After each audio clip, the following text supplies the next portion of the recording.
جی السلام علیکم، کیا حال ہے جی؟ ماشاءاللہ سب دوست آپ خیریت سے ہیں۔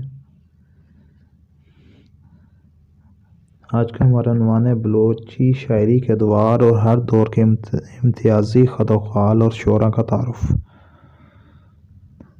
کہتے ہیں بلوچی شاعری کے ادوار کی بات کریں تو ہم بلوچی شاعری کے 3 ادوار درج ذیل ہیں۔ عنوان کی طرف جانے سے پہلے آپ لوگوں سے درخواست ہے کہ ویڈیو کو لائک کر دیں،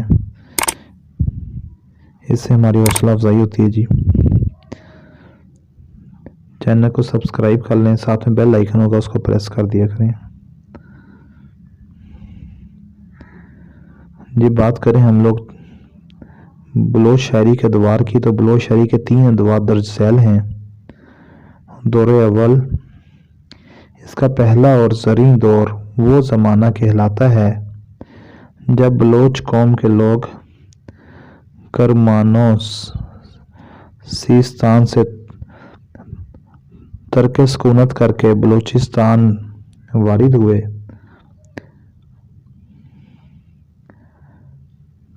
اور گدر و شیعہ سے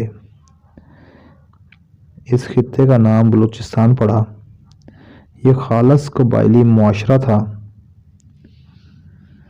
ناخواندگی کے باوجود اس دور میں بلوچ شاعری کو فروغ حاصل رہا۔ اس دور کی شاعری قبائلی زندگی کی آئینہ دار ہے۔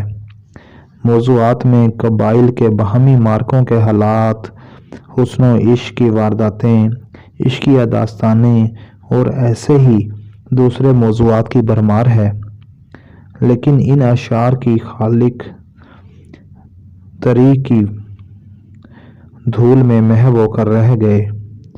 ان منظومات کو ان کے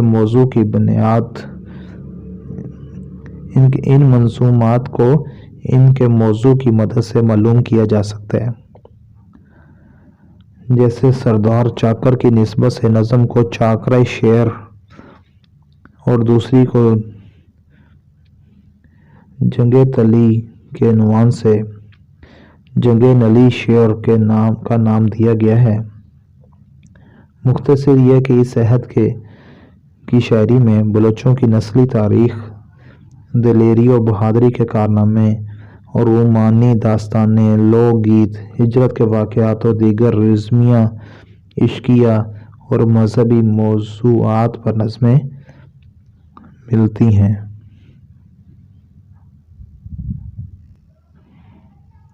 بات کریں دور ثانی کی تو کہتے ہیں جوں جوں بلوچ قوم کے لوگ پھیلتے گئے، بلوچستان کے جغرافیائی حدود میں وسعت آتی گئی اور ثقافتی اور جغرافیائی عوامل کے باعث بلوچی زبان میں لہجوں نے جنم لیا۔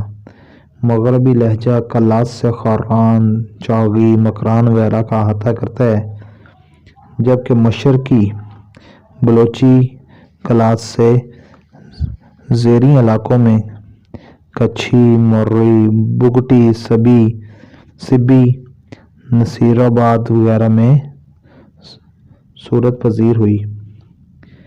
بلوچی شاعری کا یہ دور اپنے دور اول کی نسبت طویل عرصے پر پھیلا ہوا ہے۔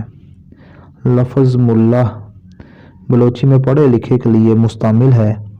یہ سارے کے سارے شعراء مدرسوں سے فارغ التحصیل تھے، چونکہ مدارس کے اس دور کی زبان عربی اور فارسی تھی۔ اس دور کے شعراء میں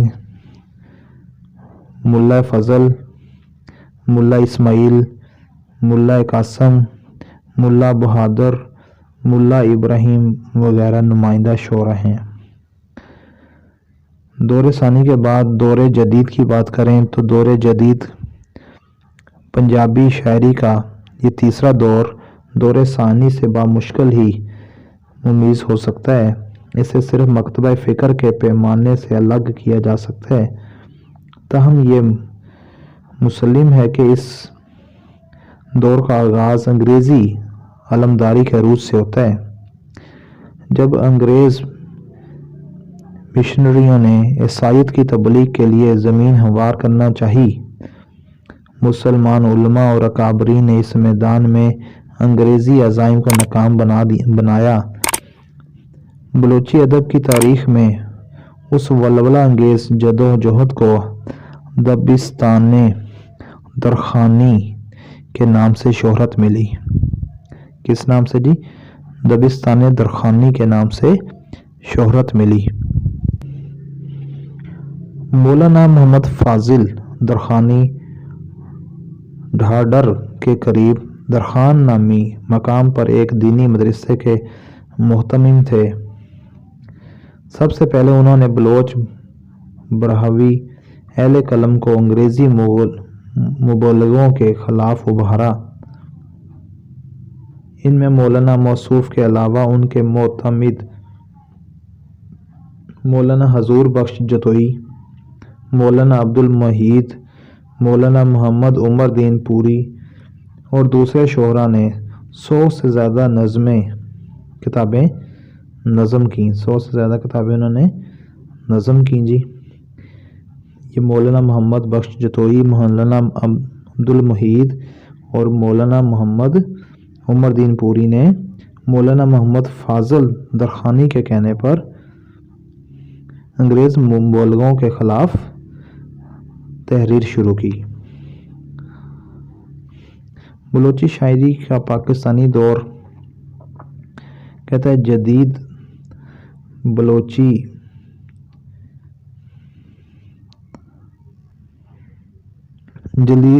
بلوچی شاعری کے حقیقی آغاز و ارتقاء کا دور قیام پاکستان کے بعد ہی شروع ہوتا ہے، جب شاعری سمیت جدید نثری ادب کی تخلیق و ترویج کا سلسلہ بھی شروع ہوا۔ اس جدید ادبی تحریک کے سرخیل میر گل خان نصیر تھے، جو شروع میں اردو اور فارسی میں شاعری کرتے تھے۔ سن 1946 میں انہوں نے بلوچی میں شاعری شروع کی۔ ان کی شاعری جلد ہی عوام میں مقبول ہوئی۔ ان کی اس پذیرائی کے باعث محمد حسین عنقا نے بھی بلوچی شاعری کو اپنے اظہار کا وسیلہ بنایا۔ غزل کے مقابلے میں نظم زیادہ نکھر کر سامنے آ گئی۔ سب سے پہلے میر گل خان نصیر نے نظم کو اظہار کا وسیلہ بنایا۔ اس عہد کے دوسرے شعراء کے بعد حیاتی اور موضوعاتی اعتبار سے نظم میں جو وسعت اور جدت عطا شاد سے پیدا ہوئی، بلوچی نظم کی تاریخ میں اس سے قبل نظر نہیں آتی۔ کہتے ہیں یہ عطا شاد ہی تھے جنہوں نے فنی اور فکری اعتبار سے نظم کو نئی بنیادیں فراہم کیں۔ سن 1965 اور سن 1971 کی پاک فوج جنگوں کے دوران زیادہ تر قومی نغمے تخلیق ہوئے۔ اس ہجاتی دور میں عطا شاد، مراد ساحر اور غوث بخش صابر نے اپنی مجموعی شاعری کا 2/3 حصہ لکھا۔ چنانچہ قومی نغموں کا ایک مجموعہ جو سن 1967 میں مرتب ہوا، اس میں اردو کے شاعروں کے ساتھ ساتھ پاکستانی زبانوں کے شعراء کا کلام بھی ترجمہ کر کے شامل کیا گیا، جس میں بلوچی قومی نغمے بھی شامل ہیں۔ قومی نغموں کی ابلاغ کے ذریعوں میں ریڈیو پاکستان کوئٹہ اور قبائلی نشر و اشاعت کے ادارے کا بڑا ہاتھ رہا ہے۔ امید کرتا ہوں آپ کو ویڈیو اچھی لگی ہوگی۔ ویڈیو کو لائک کر دیں، شیئر کر دیں۔ چینل کو ابھی تک سبسکرائب نہیں کیا تو پلیز سبسکرائب کر دیں، ساتھ میں بیل آئیکن ہوگا اس کو پریس کر دیں۔ اپنا ڈھیروں خیال رکھیں۔ اللہ حافظ۔